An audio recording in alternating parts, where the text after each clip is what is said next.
The Rule 1 New Money Workshop is back. If you want to learn how to invest like Warren Buffett, plus how to use options to boost your cash flow, sign up using the link in the description or pinned comment. The 3-day workshop is strictly limited to 300 participants, so get in now.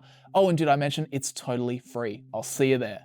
One of the biggest concerns amongst investors right now is how expensive the stock market is. I mean, it doesn't take a genius to look at this chart and be a little bit concerned. Stocks are at all-time highs. These AI companies have been pumping to the moon. SpaceX's IPO was easily the biggest ever, and it makes basically no money.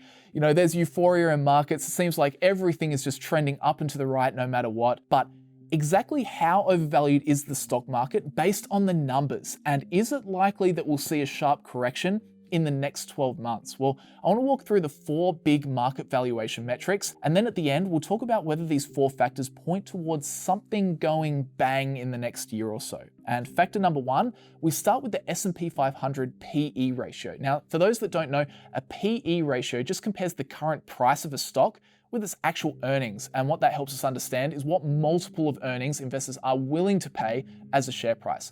i.e., if Microsoft earned $10 in the past year and the stock price is $200, the PE ratio is 20. Investors are willing to pay 20 times the earnings as a share price. Now, that's an example for one company, but we can also apply this to the stock market as a whole by looking at the S&P 500, the collection of the 500 largest companies in America. Now, here's the thing. Normally, when you're looking at a single company, you'd say a PE ratio between 16 and 20 is normal, 10 would be considered very cheap, very low, and above 25, you're paying quite a premium. I mean, at that point, you're literally saying that at the business's current performance, you'll wait 25 years to be paid back. So the question is, what is the PE ratio for the S&P 500 right now? Well, right now we're looking at a market-wide PE of 32, which is up there with some of the most expensive times in history. In fact, the PE has only been this high in 2020, 2008, 2002, and during the tech bubble. Now, I'm going to take out the times in 2020, 2008, and 2002 because those spikes were actually caused by earnings collapsing, not by prices rising. And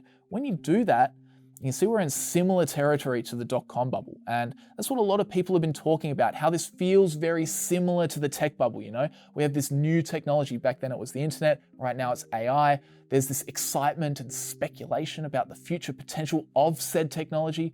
And ultimately, investors bid the businesses in that field up to the moon for reasons that aren't yet justified. And then when the future isn't quite as rosy as investors believe, then reality kicks in and the whole thing corrects itself. But here's the thing. I want to stay on the topic of the good old-fashioned PE ratio for point number 2, because next, instead of talking about the whole market, I want to home in specifically on the companies that have been powering so much of the S&P 500's returns over the past few years, the Magnificent Seven: Apple, Amazon, Meta, Google, Nvidia, Microsoft, Tesla. As you can see from this data from JP Morgan, in 2023, 2024, and 2025, the Magnificent Seven accounted for 63, 55, and 46% of the yearly returns of the S&P 500 respectively.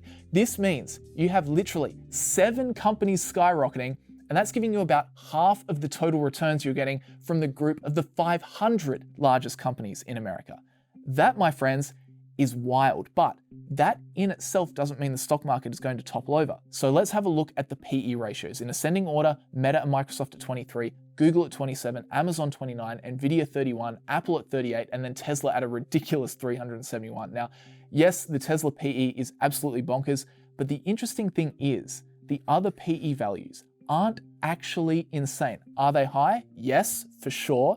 But are they showing that there's a massive bubble forming that's going to just pop tomorrow? Not really. For context, as per a NASDAQ published report during the tech bubble, the NASDAQ 100, so the largest 100 companies in the NASDAQ, sported a PE ratio of 113.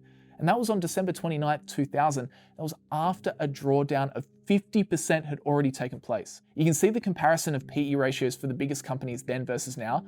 It paints a very different story. We thought Tesla was a ridiculous outlier, but back then you also had Yahoo, Qualcomm, Cisco, Sun Microsystems, Oracle, all at valuations way higher than most of the Magnificent Seven today. And the other thing to remember is that back in 2000, a lot of the speculative companies of that era didn't even have PE ratios because they didn't have earnings. Companies like Pets.com, Webvan, eToys, and TheGlobe.com were all bid up to the moon but they never made any money. So there are definitely similarities to the dot-com crisis when you think about, the rise of a new technology and people making big bets today on an uncertain future.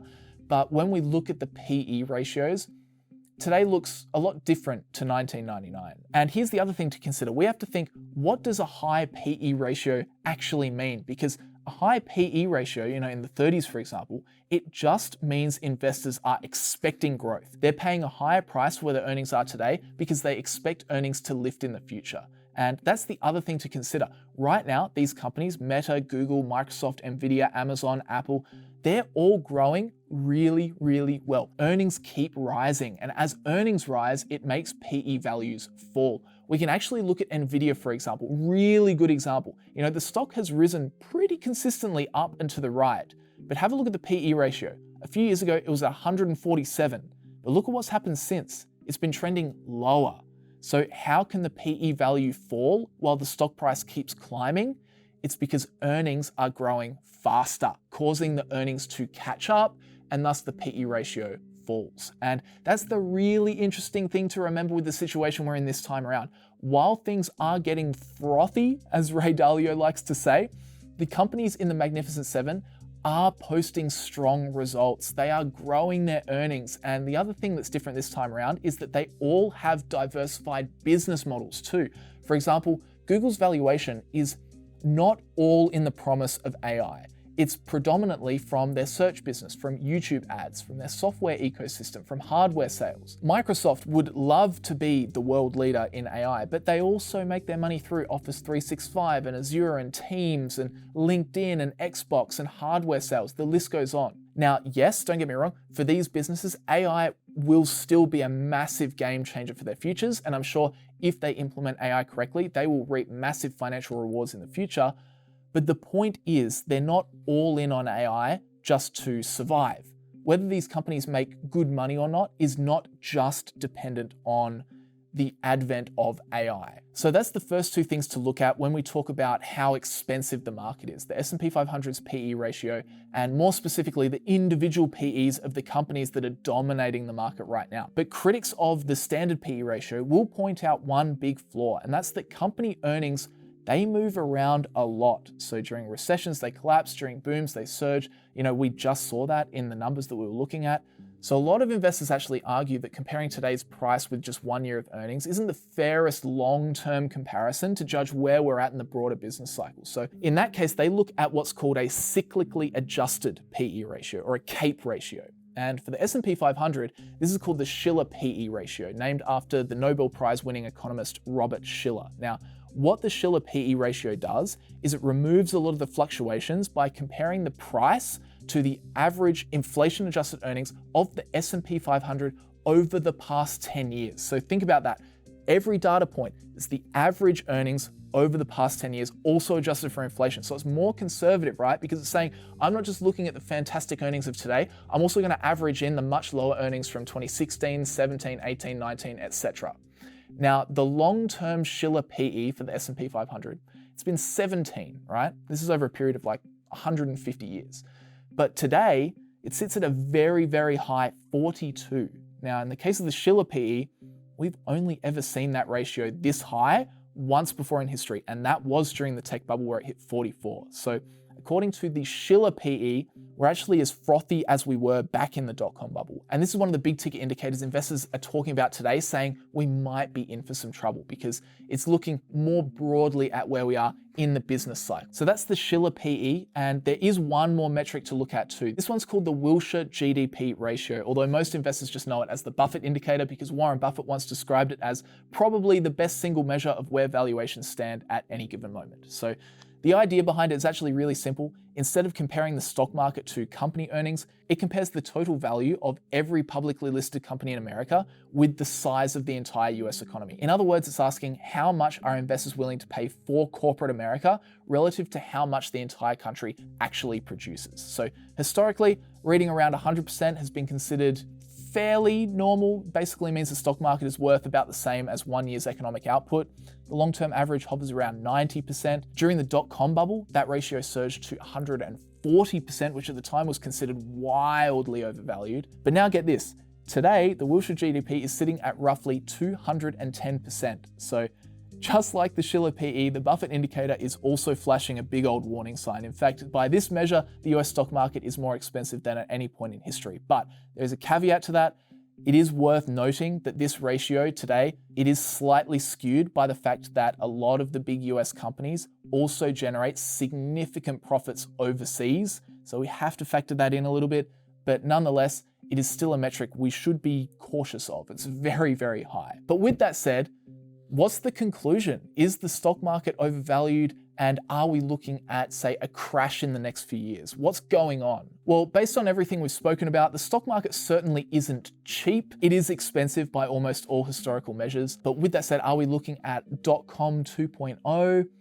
Not really. Yes, there are definitely similarities, a big new technology emerging and speculation in financial markets resulting.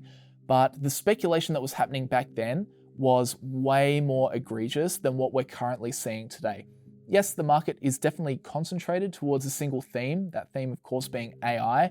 And yes, future returns probably definitely depend on that theme progressing and making these companies more profitable. And it's also true that if that theme stumbles or it fails, then we'd likely see a pretty substantial correction as PE values fall to account for that change in sentiment. But will we see a crash?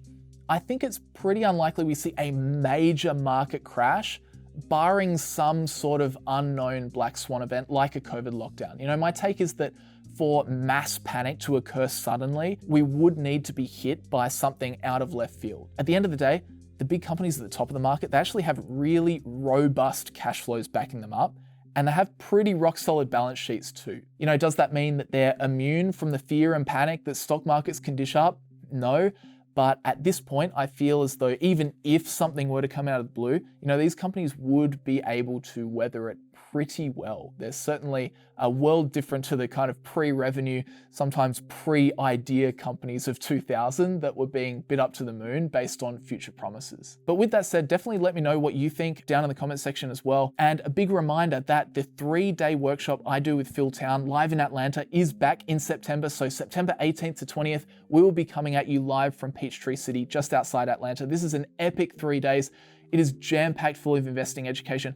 We're not there to sell you anything. We're just there to teach and have a good time. You can take my word on that. I'll put up on screen some of the reviews from prior participants. Phil has actually taught this workshop to over 30,000 people now, so it's going to be good. However, I will say the event space is limited to just 300 people. That is a hard limit. We're not making that up. That's just the capacity of the venue. So if you wanted to get in on the action, you must secure a ticket.